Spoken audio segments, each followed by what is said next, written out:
So the last question was related to the impacts of healthcare reform on our citizens. This is kind of a dual question, and we'll start on this side with Debbie Reinhardt.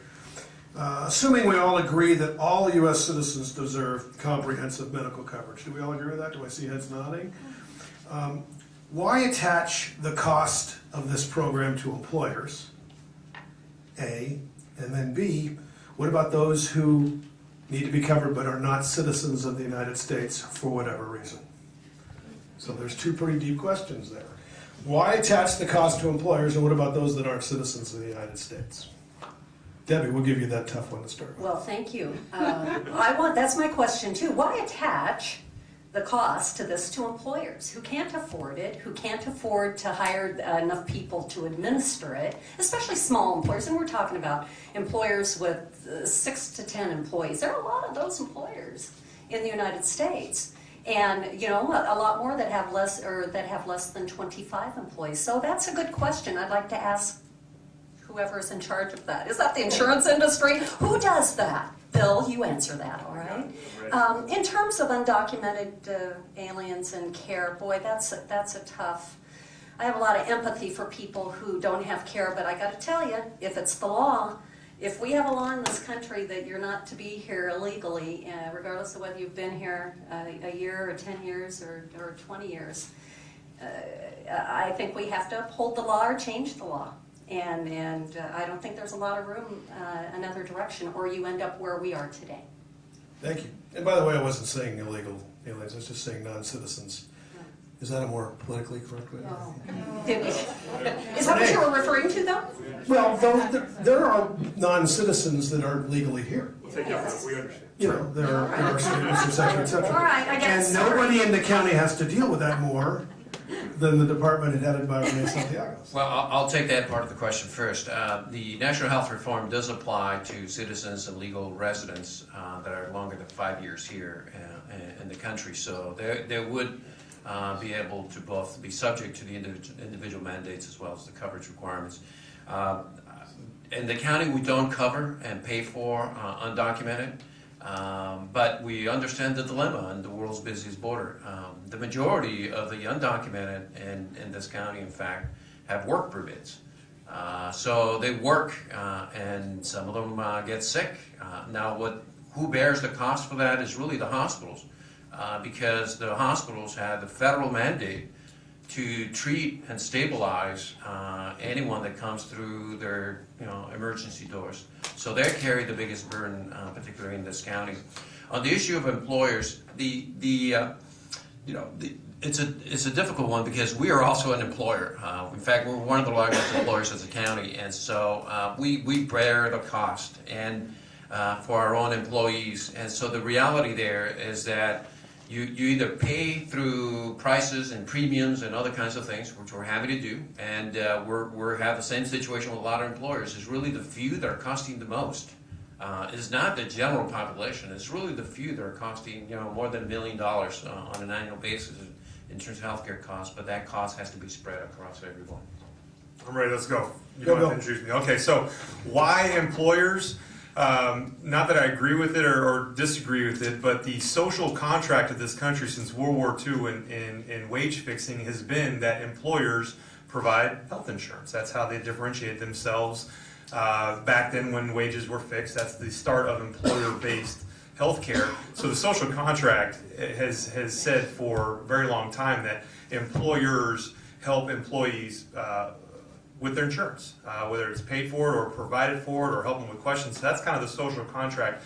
As far as the undocumented in this country, forget getting into the whole issue of immigration, illegal or not, uncompensated care is arguably a bigger problem than the Medicare and Medi-Cal combined. So if they're going to be taking from the system, there needs to be, I'd love to find a way or an answer, definitely don't have one, be better at it than I, of helping them pay for some of the care. But uncompensated care is a huge problem we haven't even really talked about too much, and the undocumented are a part of that issue. And now, the people who apparently, from these first few answers, bear the brunt of that. And by the way, when you're not a citizen doesn't mean you're not here legally. We have a large influx of immigration here in the East County. It's a cultural immigration that has become a big part of the problem. I think the doors at Sharp Grossmont and Alvarado and all of the urgent care facilities have seen a lot of that. So speaking of that weight on shoulders, representing our hospitals and care providers, Dr. Gross. Sure. I'll take it up. I'll go first at the question around employers bearing the cost burden within the Healthcare Reform Act. I'm going to come at it from a little different perspective. I think that the Healthcare Reform Act actually has the potential of decreasing the employer burden as it compares and contrasts to today's approach. Because I think within the Healthcare Reform Act, the cost shifting that occurs today to the employers is going to diminish. I also do believe in the social contract that was referenced, so I do believe that employer-sponsored insurance is a good thing. As it relates to the undocumented, I think until we see immigration laws change in this country, and until we see the EMTALA federal law change, which states that healthcare providers must see and treat anyone who presents to their doors regardless, that it should become the burden and responsibility of the federal government to basically pay for the care of that population. And if that were to happen, you would also see less cost burden on the employer-sponsored insurance plans. We just get it on our income tax. And Dr. Sinha, your response. Yeah, it's an excellent question, by the way. And taking the first part of the question, which is whether or not we attach this to employers, I think that if you look at this problem in a more global context, you could come to see that our viability as a country in the future really depends on what happens with us fiscally and how we survive into the next 50 years. We're spending a lot of money on healthcare. In fact, they estimated it at about 18% of the gross domestic product, which would come out to about $2 trillion per year. And that's a tremendous amount of money. It's a huge budget for which we have to pay for our sick or to prevent disease or what have you. I think most employers are usually coming up with between 18 and 25% of somebody's salary in addition to the salary to cover benefits. I was told to stop. So let me just finish my answer. The issue is that the burden is huge on the employer. Lee Iacocca, when he took over Chrysler in the 80s, said that they were spending more money on health insurance and benefits than they were on tires and steel. The number they put out there, I remember from his book, was something like $600 million a year. And that number added $600 to each car at that time, and they say that number is probably closer to $1,500 per car at this point. So the idea is that the cost does get shifted. They've got to give it back to somebody else. So the answer that I have is that yes, there should be some employer-provided insurance, but on the other hand, we're spending too much money in healthcare, and we have to start to look at the model differently and understand how are we going to take this budget of $2 trillion and slice it differently and even make it smaller. Okay, well, we promised everybody we'd be out of here in 15 more minutes, so I'm going to ask you some questions, and maybe one or two of you can respond to this, because I think some of these are questions that either you're going to have a strong opinion on or you all have the same. And so raise your hand if you want to answer this. I always wanted to say that. Raise your hand. Will a small employer have to pick up all the costs of employees' health care? Now, about 90% of our Chamber of Commerce's member companies have less than 50 employees. That's a true statement roughly across the country. Didn't you say, Bill, about 95 or 96%? So we're right along there. Most chambers are like that. Will a small employer, let's say you've got 10 employees, will you have to pick up the cost of employee health care? Who wants to answer that? I'll start, and between Terry, Dan, and I, the three insurance brokers, there might be another, we could probably count on one hand, all three of us together, how many of our clients pay for 100% of the employee benefits. So So they don't do it now, and they're certainly not going to do it when premiums potentially increase. So no, I don't think they'll have to pay for all of it. We all kind of agree with that? Okay, good answer to that. Someone tell us, what are the likely impacts to businesses in California as the healthcare reform is rolled out? Or do we know? I have an answer. Well, good. Well, let's see. Let's hear it. Beginning in 2014, the California Health Benefits Exchange, from what I understand, will help negotiate prices for health coverage for individuals and small businesses with less than 100 employees, and will improve access to health insurance for persons with pre-existing conditions. What if you don't have coverage when it rolls out in 2014? Well, isn't it going to be forced? Yeah, pre-existing conditions will be covered. I have just a quick anecdote on what happens to businesses, not necessarily in San Diego. I have a clothing manufacturer in Long Beach, 180 employees, was meeting with her just after reform came through, and she doesn't cover a majority of her employees just because she doesn't pay enough and they don't want to join. I said 50, you have to, over 50 employees, which she is clearly over, you'll have to cover a certain amount. The cost can't be more than 9.5% of their take-home pay. These people don't make much. And she has started work and will, by 2014, move 130 of those jobs down to Tijuana. So we're losing jobs because of this. She's going to get under 50. You know, I think there's going to be some great opportunity for businesses with the Health Care Reform Act if the grand vision comes to fruition. Think about the following for a minute. If health benefit or health insurance exchanges come into being, there's an opportunity for employers basically to purchase insurance at lower rates than what they're doing today. That is a positive thing that will be good for business. If we take a look at the $40 billion that's going to be provided in funding for small employer on tax credits, that can be a good thing for businesses today. When we take a look at the subsidies for those individuals that are up to 400% of the federal poverty level, that can be good for coverage and good for businesses in the future. If people take advantage of this, which I hope they do not, there's some crazy language within the Healthcare Reform Act that basically incentivizes businesses not to provide coverage but to pay a penalty instead, because it's cheaper to pay a penalty and not provide coverage than it is the cost of coverage. And that is a big risk and threat for businesses today across the country. So I see some real upside for businesses within the healthcare reform agenda. The penalty that's being levied is $2,000 per employee per year for all businesses with 50 or more employees minus the first 30. That is absolutely cheaper than offering the coverage.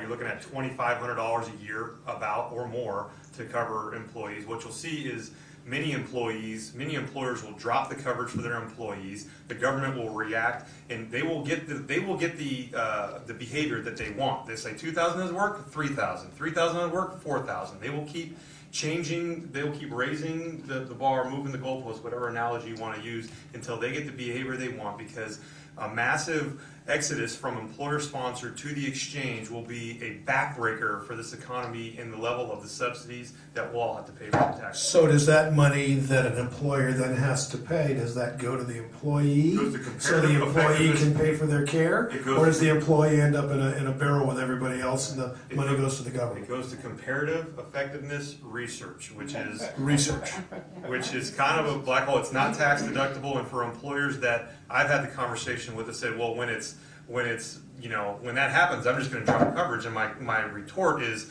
well, coverage is not mandated now, but you offer it. Why would you stop offering it when it is mandated, but you do offer it when it's not? So, But there's two catch-22s to that, and I agree as an extension on my comment. I concur with all that's been said. But remember then, when the employer no longer is providing insurance and is paying a penalty, if individual mandates in place, the individual still has to go and get insurance. So that's, I think, one of the key elements here that tries to balance it. The second balancing influence here will be for those employers that have to compete for a cohort of employees, they're going to continue to want to provide insurance coverage as a benefit to compete for those individuals. Sure. Well, we want to give enough time for each of you to give a little summary, so I want to ask just kind of a rapid fire one, just a short answer, starting with Dr. Sinha. Who will be helped most by healthcare reform? That's an excellent question. I think the persons that will be helped the most are the people that are uninsured at this time, essentially. And it'll put them on the map, and I think not in the short term, but in the long term, it'll provide access for care to them that's been needed for so long. Thank you, Dr. Gross. I concur. It's the additional 32 million who are going to basically be covered. The people making less than 400% of poverty, specifically those making 133% and lower, will get 100% subsidized coverage. Those will be those that benefit.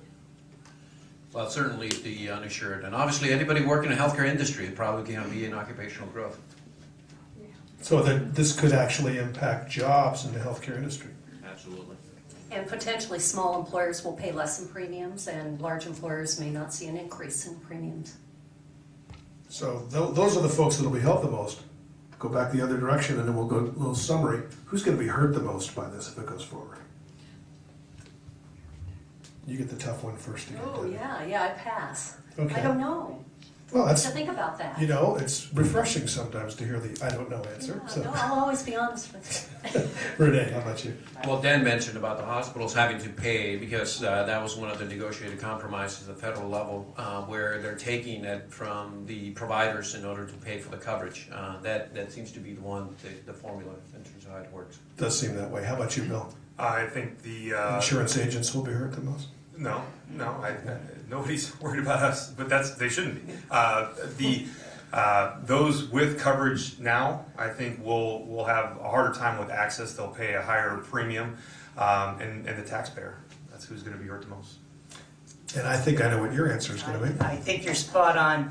I think healthcare providers are going to be the individuals who are challenged the most. Not just health systems and hospitals, but physician providers, mid-level practitioners. The reimbursement declines are going to be way too dramatic to provide the level and type of care that is desired by health professionals. Dr. Sinha. At the cost of sounding like Dr. Doom and Gloom, I think that we could all suffer. And the reason I say that is that until we address the overall cost of health care, none of this discussion is really that relevant. We're way outspending ourselves right now.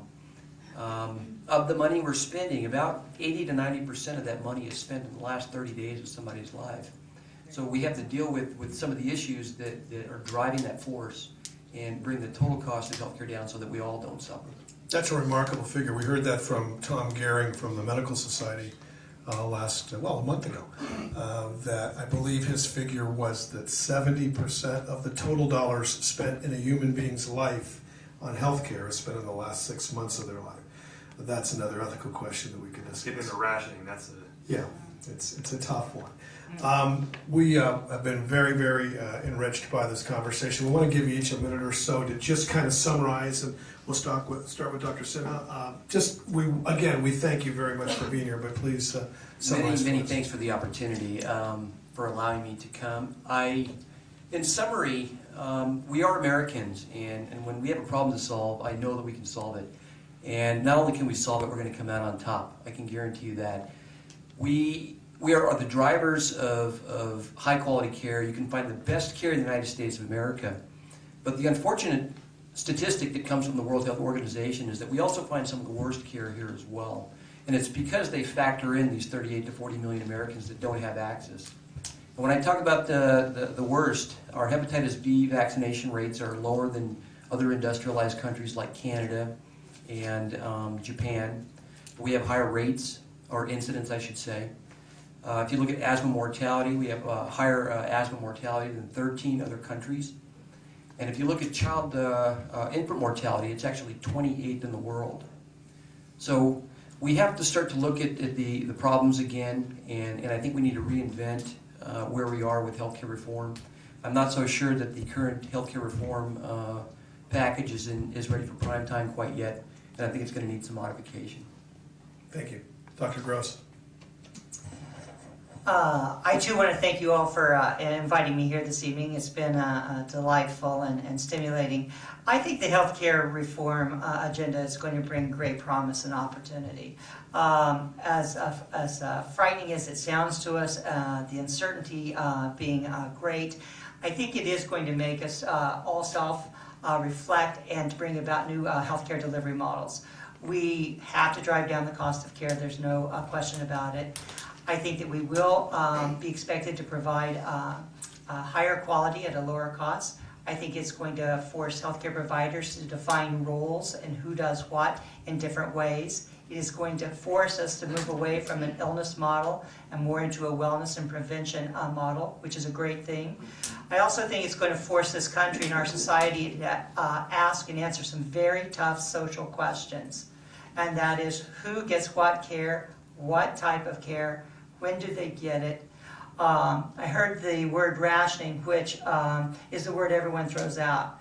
And it's inflammatory in that it scares people. I don't think it's about rationing. I think it's about choice. If we take a look at healthcare delivery systems today, our patients aren't given choice around, do I want chemotherapy in the last 6 months of my life? They're not told necessarily that the statistical outcomes of survivorship is X versus Y. We haven't confronted our society in terms of our social ills as it relates to drug addiction, alcohol abuse, obesity, etc. So I think all of those issues will rise to the top, which I think is also a good thing. So I think great things lie ahead. Thank you. Thankfully, the county has got a head start on that, which is a good thing. Bill, how about you? I'd like to wrap up by applauding our president in the last Congress for having the courage to pass something that's forcing these kind of conversations. Pretty much all of the 2,000 pages, I would have to say I fundamentally disagree with the direction, but look at the conversations we're having. Look at the force. Look at what's having to happen here, and I think that's wonderful because the spirit of what was trying to be accomplished is absolutely spot on. Reducing the cost of healthcare, insuring all Americans. This is absolutely the direction we need to go. How do we get there is up for tons of debate, and we'll continue to debate it. Because healthcare at its core is an overutilization and inefficiency issue that we've got to correct. So I have never been so fired up over something. I know it's crazy, but this whole topic is something I'm very passionate about. I think the entrepreneurial spirit that might have been dulled over the last decade will be reinvigorated in this country, and I'm very excited to hopefully be a part of the leaders that solve the problem. And real quick, San Diego State or TCU on Saturday? San Diego State. Okay. Renee, how about your response? And thanks for your summary. And then obviously, everything else that's been stated. But it is so important that, thank you for this forum, because to be informed and educated, I think as consumers, whether it be insurance or healthcare or whatever part of the healthcare system, we need to be better informed. We know more about cars than our healthcare, and so that cannot be acceptable to anyone. We're spending far more money than the next advanced industrial estate on a per capita basis, and you heard about the returns in terms of what we get, in terms of the value. So it's so very important for us to be informed. Really appreciate these kind of forums. And again, prevention is the best medicine. And Debbie. Yes, thank you so much again for inviting me. I've learned a lot from my esteemed colleagues here, a lot that I would not know otherwise had I not attended this meeting tonight. And thank you, Terry, for getting me involved. I appreciate that. And I just leave you with questions. Will reform work? What does that mean? I know that's a broad, general statement. Will it work? Will it achieve the objectives that we've set forth? Will the legislation expand the federal deficit? Will mandates on individuals be unaffordable? Will taxes increase? Will premiums increase over time, putting us right back to where we started? Will zero cost sharing on preventive services drive up overall cost? Will government intervention be a demotivating influence on research and innovation? And I heard somebody else mention that earlier in our conversation, and that's a big question. And how will we as employers know if we've met our objectives overall? Thank you. Debbie, thank you very much. Debbie Reinhardt, Renee Santiago, Bill Hammett, Dr. Gross, Dr. Sinha, we thank you very much for educating us and enlightening us a bit. I want to thank Joe Mackey and the members of the board of the Chamber for allowing our organization to take this kind of direction. We hope that you'll let your friends and co-workers know that they'll be able to find out more by watching this on the East County Chamber's website. Again, thank you to the Grossmont Healthcare District. Thank you to Sam's Club for providing refreshments for us, and most of all, thanks to all of you for making this a successful evening. Drive safely, and we'll see you again soon.